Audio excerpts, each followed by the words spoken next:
주어져서 지난번에서 이유입니다. 젊은 부자로 람보르 기니를 달아 주어져서 내용들이 생겼고, 원래 제 부제를 쓰려면 젊은 부자로 람보르 달아 이렇게 뽑았어야 될 것 같아요. 고의 여자들 람보르를 타고 람보르 기니를 이런 것이 되고 싶었기 때문에, 그리고 자유시간과 빠른 부자, 그거를 이제 여자들에게 추천하고 있기 때문에 그런 제목, 그런 부제가 있었으면 좋을 텐데 아쉬움에서 제목을 그렇게 잡았습니다. 람보르기니를 타야 된다 이거는 이제 각자가 하는 문제죠. 자극적으로 이런 거 선전할 수 있고, 그래서 그런 식으로 갔었으면 좋겠다 생각을 합니다. 또 지난번과 이어서 저자는 이렇게 이야기하고 있습니다. 일단 세상을 생산자의 관점에서 보기 시작하면 소비자 말고 생산자죠.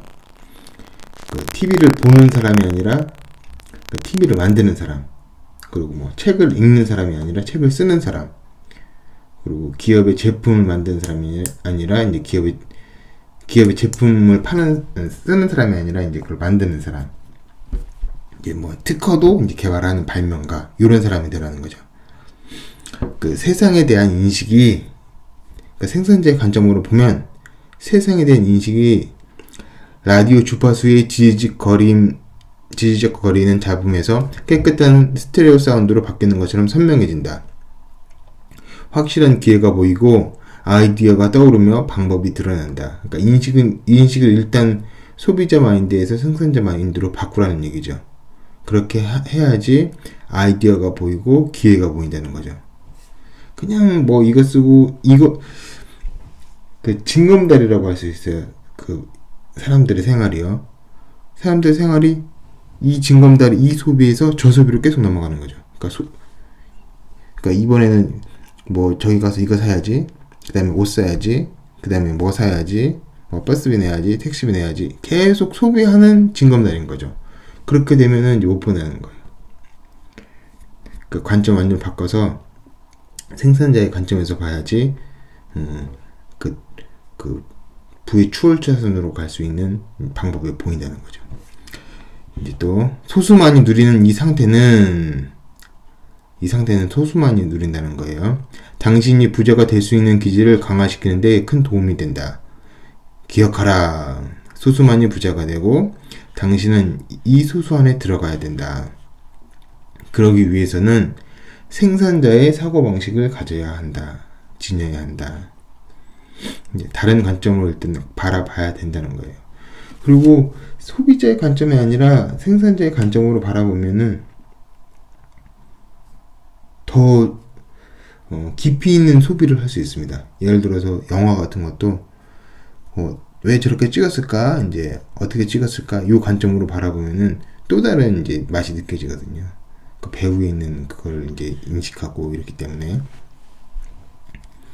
그러면서 이제 의탁하지 말라고 하는 거죠. 통제권이 많아지고 많은 사람과 접촉해서 영향력을 늘릴 수 있는 거, 그런 거를 이제 얘기를 하죠. 그러면서 주도적인 삶, 이런 걸 얘기를 합니다. 연금 이런 거는 좀 하지 말라는, 그런 연금, 그것도 결국은 의존한다는 거, 남의 트럭 뒤에 실려간다는 식으로 이야기를 해요. 여기서 책에서요. 운전대를 잡으라는 건데, 그러면서 재미있는 이야기를 하나 합니다. 인도로 걷는 사람을, 우리 여기서는 인도로 걷는 사람이 가난하게 되는 사람이거든요. 이걸 히치하이커라고 표현한 부분이 있는데 재미있습니다. 인도를 걷는 사람들이 자주 하는 또 다른 실수는 자신의 재무 계획을 남에게 맡겨버리거나, 연금도 법적으로 자기 돈이 아닌 거예요. 그게 밑에 세대가 윗세대 주고, 그 윗세대가 그 윗세대 주고, 이런 방식인 겁니다. 불을 향한 여정을 대신해 줄 수 있는 사람이 있을 거라고 믿는 것이다. 이런 사고방식은 피해의식만 낳을 뿐이다. 피해의식도 중독성이 있는 것 같아요. 일단 패턴 같기도 하고, 인식하는 패턴, 세상을. 인도를 걷는 사람들의 삶의 방식은 히치하이킹과 닮아있다. 비유죠. 손 흔들고 남한테 이게 차 태워달라는 게 히치하이킹이죠. 대부분 공짜로 태워주죠. 피해의식은 무슨 소리냐? 남이 안 태워주면 뭐 이제 나한테 짜증낸다. 그거죠. 무작정 남을 믿고 일이 제대로 풀리지 않을 때면 무작정 남을 비난한다. 행운에 대한 믿음과 우연에 기댄 생활, 비난하는 습관 등이 그들이 가장 큰 문제다.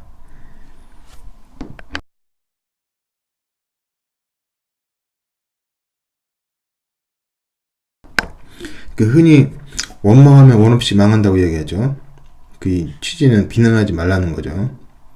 별로 득이 안 되니까. 생산적인 거예요. 인도를 여행하는 히치하이커들은 전국적으로 규모가 가장 큰 유권자 집단이다. 이들은 인생을 편하게 살고 싶어 하지만 그 대가는 다른 사람이 지길 원한다. 권리는 내가, 책임 의무는 남이, 이런 거죠. 이들은 평생 히치하이커로 살아간다. 이들은 스스로 체제의 희생자라고 믿으며 정부 또는 다른 기관, 정부가 자기들을 위해 더 많은 일을 해야 한다고 믿는다.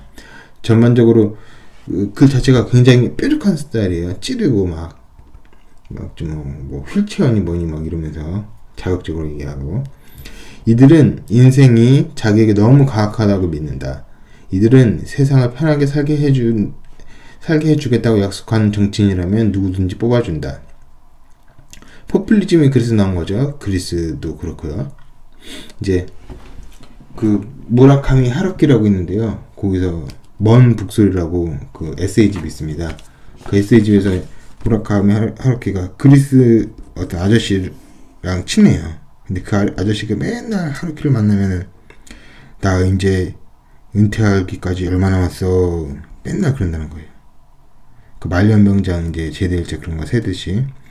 그러면서 그러면 이제 연금 나와 이런다는 거예요.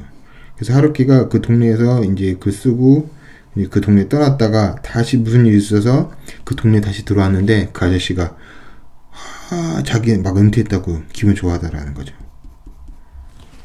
그런 얘기가 또 한 토막 있습니다. 그래서 그 목적이 이제 은퇴해서 연금 받는 게 이제 그런 사회인 거죠. 그리스에 국가가 당신을 위해 무엇을 할 수 있는지 묻기 전에 당신이 국가를 위해 무엇을 할 수 있는지 물어보라는 존 F.T. 케네디의 발언은 유명한 말이죠. 국가가 나한테 뭘 해줄 수 있는데? 라는 질문을 정면에서 비판한 것이었다. 이제 국가에 대한 이제 헌신과 참여를 강조한 말이 아니었나 생각했는데 이렇게 받아들일 수도 있다고 생각됩니다. 지난 20년간 인도 여행자들의 라이프 스타일이 미국을 점령해버렸기 때문에 책임은 남이 져라 요였어요. 미국 밖의 사회적 문제에 대해서까지 논할 필요는 없을 것 같다. 한때 자유가 아니면 죽음을 달라고 외쳤던 사람들은 이제 이렇게 외치고 있다. 그냥 달라. 흥미로운 이야기죠. 저자는 이제 기본적으로 유형을 세 가지로 분류를 해요. 첫 번째는 인도를 가는 사람, 두 번째는 서양 차선을 가는 사람, 세 번째는 이제 추월 차선으로 가는 사람인데요.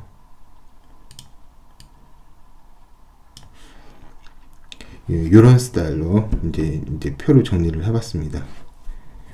막 흩어져 있는 건데 비유하기 쉽게 좀 정리를 해본 거예요. 인도를 가는 사람은 즉각적인 만족을 원하는 사람. 그리고 서행 차선으로 가는 사람은 이제 평범한 사람, 직장인. 그 추월 차선은 이제 글쓴이가 추천하는 라이프 스타일.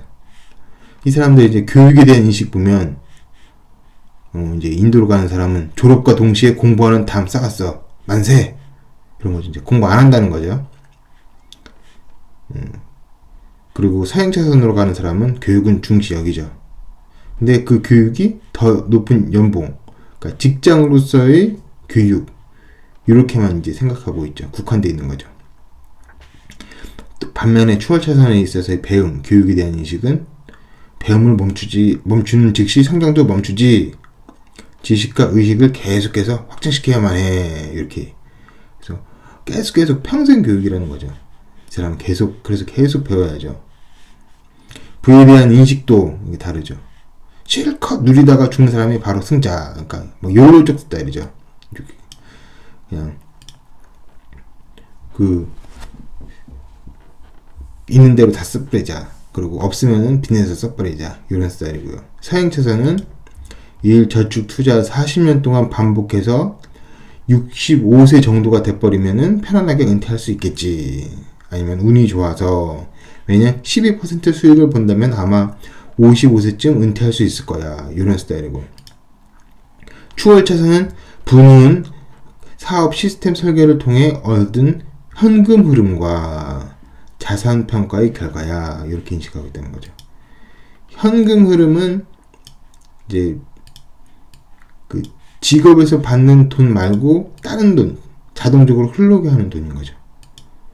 이런 것도 이제 저희 이제 사일번지 그 부동산 고기 얘기하면서 계속 얘기하겠습니다. 이런 거 다 아셔야 돼요. 현금 흐름 이런 거. 부를 늘리는 주요 전략. 이제 전략 없죠. 여기는 그냥 도박, 운이죠. 운에 기댄 생활, 즉각적인 만족. 도박도 부를 늘리는 전략이라기보다는 그냥 노는 거죠. 노는 거. 그리고 보험회사에 걸어둔 소송, 복권 이런 게 있고, 그 서행차선은 갑자기 복리를 비판해요. 복리의 힘은 위대해. 오늘 투자한 10달러가 50년 후에 30만 달러가 되거든. 뮤추얼 펀드 집값 상승, 퇴직연금도 빠뜨릴 수 없지. 이런 전략이라는 거죠. 그러니까 복리의 힘으로 투자하고 집값 상승 기대하고 연금. 그러니까 복리의 힘을 비판하는 이유가 빨리 부자가 되기 위해서. 복리의 힘은 느리잖아요. 그러니까 그 부분에서 이제 파고드는 겁니다. 자기 방법대로 하면 추월차선으로 가면 빨리 벌 수 있다 이거죠. 추월차선으로 가면. 그래서 추월차선 하는 얘기가 앞에서도 보았듯이, 나는 자산을 창조하고 시장에서 가치 있는 것으로 키워내지, 아니면 기존 자산에 부가가치를 더하거나, 자산을 창조하고 무에서 유를 창조하고 발명하고 뜯어내고, 그런 스타일이라는 겁니다. 그리고 부채에 대한 인식, 빚지는 거죠. 이제 인도에 가는 사람들은 빚지는 걸 좋아하죠. 부채에 대한 인식, 신용카드, 자동차 할부금 이런 거 좋아. 덕분에 이제 즐길 수 있다. 이런 거고. 서행차선은 돈은 기회, 아껴야 돼. 그냥 이렇게 머물러 있는 거고. 추월차선은 빚으로 나만의 시스템을 설계하고 키울 수 있다면 빚준 유흥에 이제 레버리지 활용하는 거죠. 그 삼성생명이나 이런 보험회사 이런 데 있잖아요. 그 빚이 엄청납니다. 빚이 한 막 몇백 퍼센트 막 이런 식으로 돼요. 근데 걔네들은 시스템을 설계를 했기 때문에 그 시스템으로 이제 회사를 굴릴 수가 있는 거죠. 근데 또 이제 이거는 또 어떤 얘기면은, 이제 옛날에 이제 예전에 대선 후보가 나왔는데, 후보가 자기 가정사를 이야기하면서 자기 부모님이 이제 어머니죠, 사채를 썼다는 거죠. 사채는 이제 은행이 아니라 주변에서 그냥 돈 빌리는 거죠. 동네에서.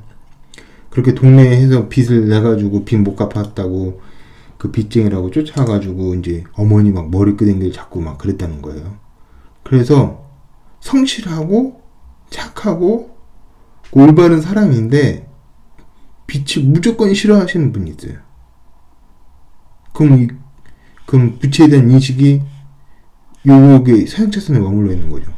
나만의 시스템 설계가 안 되는 거예요. 그냥 빚만 생각하면은 자동적으로 막 머리 끄댕겨 잡고 막 끌고 가버리고 뭐 난리 나고 요거 생각만 하니까.